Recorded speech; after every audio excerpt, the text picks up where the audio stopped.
Yeah, okay. So like FX said, I'm going to talk about this work on using kernel-based divergences for hypothesis testing. And it's joint work with FX and Arthur, who's not here, and then Tamara, who importantly did actually most of the theoretical work. So she's, a big deal, but also not here. And I'm Oscar.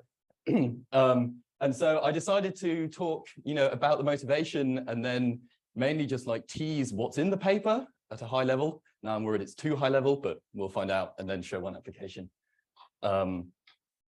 So to start with, we've got to set the scene. So the problem we're dealing with is we've got an observation space called X, and then we've got a parametric family of models, P theta, which are just distributions over X.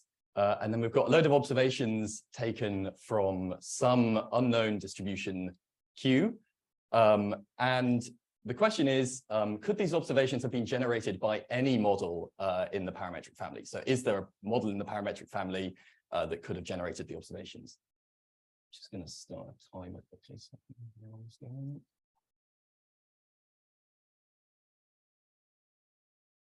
Okay, yeah. And so one way you can answer this question, maybe, is using a composite goodness of fit hypothesis test. There are probably other ways as well.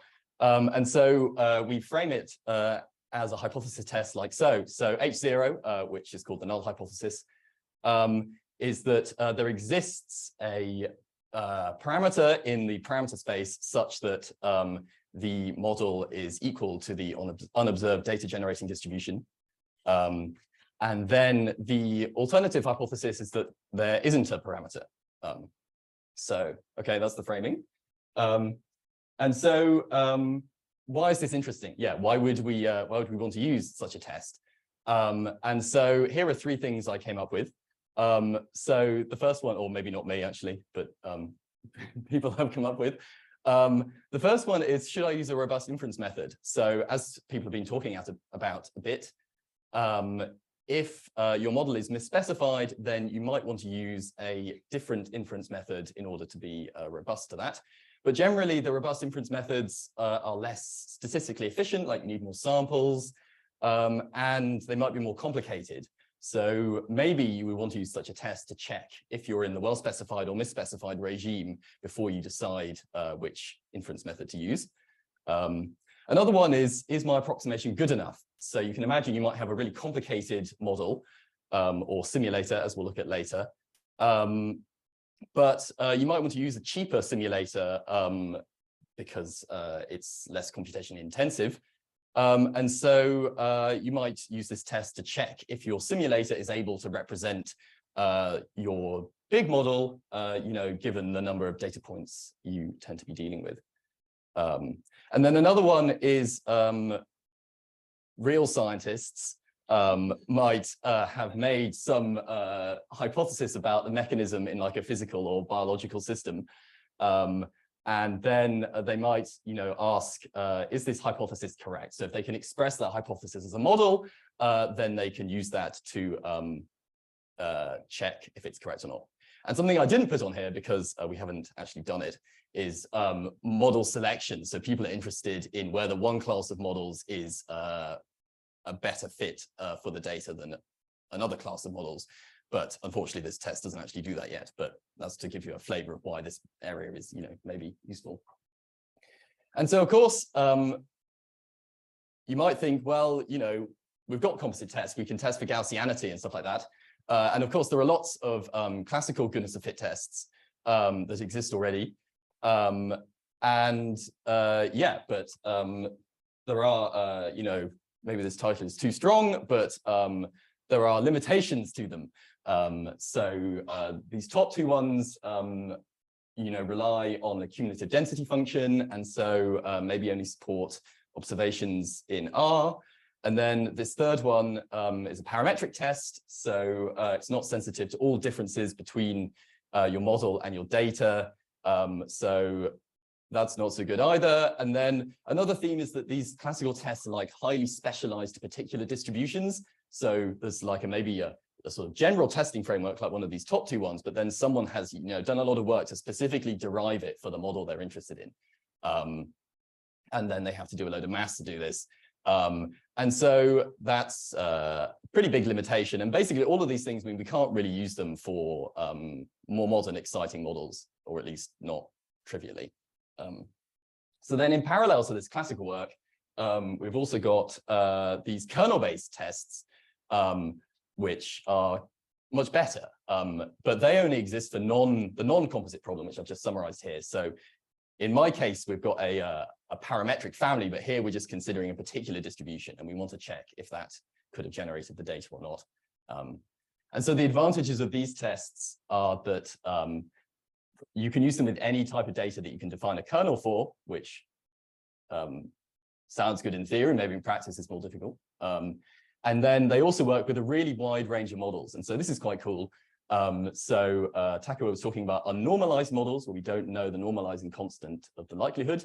But if you use the kernel-Stein discrepancy, then you can use this test with those. And here are 2 papers doing that. And then if you've just got a simulator model, so you don't have any form of density, but you can draw samples from it, then you can use the MMD to build these tests. And then you can test that kind of model. And so I guess Arthur Gresson in 2007 was the person who kind of like started doing this. But so far, until now, no one has come up with a kernel-based test for the general composite, for general models and the composite problem. So some people have done it for like Gaussianity, but I don't think anyone has done it for models in general. Okay, so now I will tease at a high level what we do in the paper. So how does the test work, roughly? Well, all tests are based on a test statistic. And then what you do is you study the distribution of the test statistic and basically decide based on the value of the test statistic whether to reject your null hypothesis or not. And so in our case, the test statistic is this delta n thing. And it's pretty simple. We just take some statistical divergence D, and then we choose a model from the parametric family that minimizes this divergence. As I said, following on from the existing tests, we can use the KSD as the divergence for unnormalized models, or the MMD for simulator models, to allow us to address a wide range of problems. And so then, because I said D is the divergence, I mean, this is probably blindingly obvious, but anyway, because the divergence is 0, if and only if P is equal to Q, this gives us a great way to accept and reject the null hypothesis. If the null hypothesis is true, then we know that this test statistic is going to be 0. Notice that this is not between the data and the model, this is between the unknown data generating distribution in the model. So under the null hypothesis, the test statistic is going to be 0, and under the alternative hypothesis, it has to be greater than 0. So that's all good. But unfortunately, of course, we don't actually have access to Q. We just have access to this sample from Q. And so I guess what makes this tricky, the task of building a hypothesis test, is that under the null hypothesis, the value of the test statistic isn't actually going to be 0. It's just going to be close to 0. And so what we end up having to do is basically trying to work out what's the sort of expected error in the test statistic under the null hypothesis, and then saying, is the test statistic sort of within the expected error? And in that case, we say that the null hypothesis is likely to hold. So most of the work is basically studying the distribution of this delta n thing and using that to design the test. So here's the implementation of the test. To start with, we estimate the parameter. So we are taking our parametric family of models, and we are picking the best one out of the parametric family with respect to the fit of the data. This is called a composite test because it tests a composite null hypothesis. So we've got a whole set of null hypotheses, which is every model in the parametric family. And then we are selecting a particular one by doing this parameter estimation. And then we compute the test statistic based on this estimated parameter. And then, as I said, we resample the data in order to basically estimate the error in delta n. This is actually the tricky bit, but there isn't time to talk about it. So there it is. And then, as I said, we reject the null hypothesis if the test statistic is bigger than the sort of error that we expect. So yeah, so there may be like two questions that you could have when you look at this slide. First is, how do we do the estimation? Luckily, people have worked on this before, so it's a minimum distance estimation problem, and people in this room have written these nice papers on it. Yeah, so in particular, for when D is the KSD, yeah, if your model is an exponential family, you can solve this in closed form, which is useful. Otherwise, you can do some sort of gradient descent. And then for the MMD, at least in my work, we just always do gradient descent to do the estimation. And then the other question you might have is, doesn't this just, what's the tricky thing here? And the tricky thing is that the same data is reused in stage 1 and stage 2. That is different from the existing tests, which require you to split your data set between the estimation stage and the testing stage if you want to apply it to the composite problem. So the work we were doing is basically to show that even if you reuse your data between stage 1 and stage 2, it doesn't actually cause a problem, and things largely just work. Yeah, so I think next I just wanted to give a brief intuition about why reusing the data could cause a problem. To do this, we're going to compare existing non-composite tests and then a composite test. So here we're considering the null hypothesis case, and we're looking at kind of like a graphical representation of probability distributions.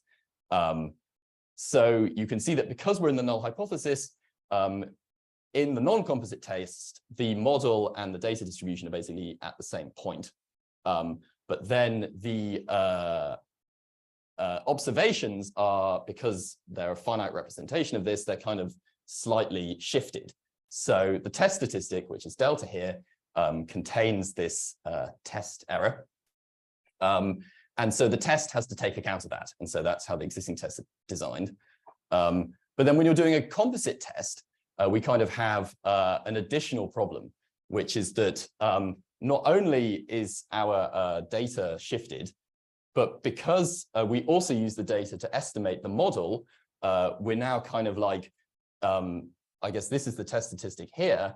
We're kind of like, what we want to measure is the distance between these two. And before we were measuring this line, but now we're measuring a third thing, which is completely not at all what we wanted, which is up here.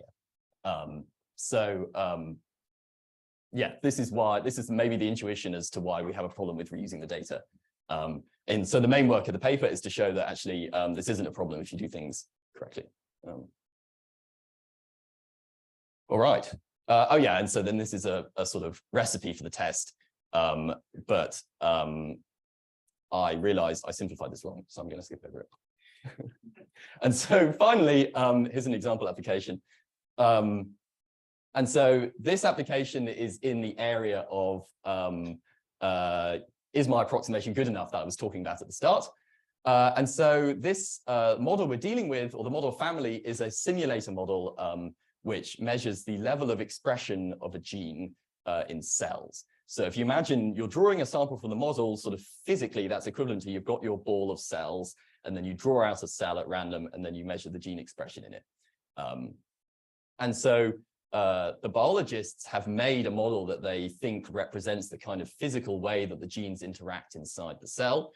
The way it works, simplified, is that you start off with this initial state, mu0, and then you basically apply the stochastic function to it, f, t times, and then you end up with a sample. As you apply f, it's kind of reaching a steady state. So you want to apply f as many times as possible in order to get the highest quality sample from the model. But if you're trying to fit the parameters of the model or something, then you don't want to apply f too many times because it's really expensive. So this is where the test comes in, because what you can do is generate some data where you've applied F loads and loads of times. I think people normally use like 300. So that's what's shown in this gray histogram here. And then we can try fitting the model where we've got applied F 10 times and 50 times. And so you can see that just here are some example fits. When you apply it 10 times, the fit is pretty terrible. But once you've applied it 50 times, the fit is quite good. And so maybe you decide that 50 is actually all right. And your approximation to the full model is good enough. And so that's a non-rigorous way of answering it. But you can also apply the hypothesis test, which can kind of do the same thing, but more rigorously. And so here we can see what's going on the bottom here. Here we've got T is the number of times F is applied.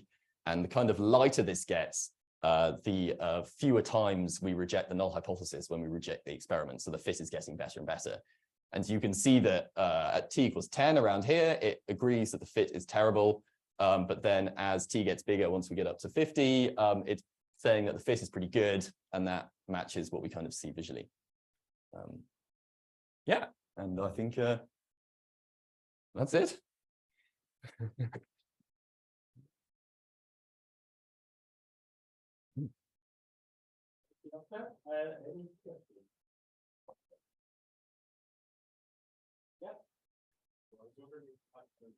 Any power results with so different and how far outside of this.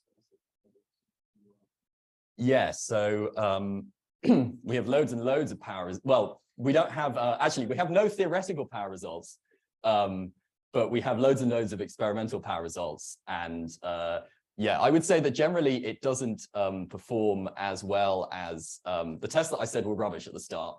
If you're in their remit, they do better than this. But if you're outside their remit, then they don't work. So then you have to use this. So part of the motivation is that you don't need to focus on a particular parametric model. Right? This stuff doesn't necessarily work with full model. So like if I think of like a really stupid model, like I use a atomic measure with n support points, and I have n data points, then I'm always going to reach the 0 at distance, right? So clearly it doesn't work then. So what are the kind of conditions you need modular parametric model for this to work? So wait, so you're saying it wouldn't, the test wouldn't work in that case?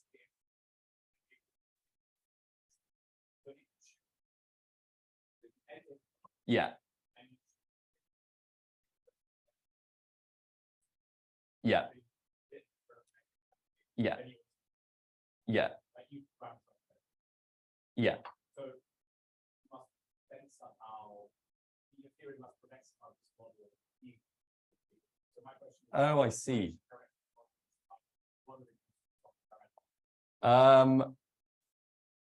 Well, I don't know if we have some smoothness constraints. We have to look in the paper.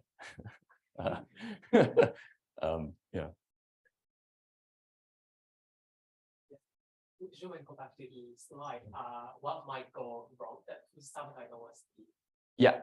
Okay, and if you were saying you are using the data twice. Yeah. And sorry, I'm not familiar with the composite test, and this might be a very nice question. But this kind of situation where we use the data for the parameter estimation and for the data measurement B. Yeah. This is a kind of exactly looks like a similar situation to that information criteria. ASC, PSC, DSC. Is it kind of, for example, in that case, we can add some adjustment term for the loss function so that this empirical loss function get closer to the generalization error. So I was wondering, this is something people usually do in the context of a composite test, or do you have any thoughts or opinion about this kind of?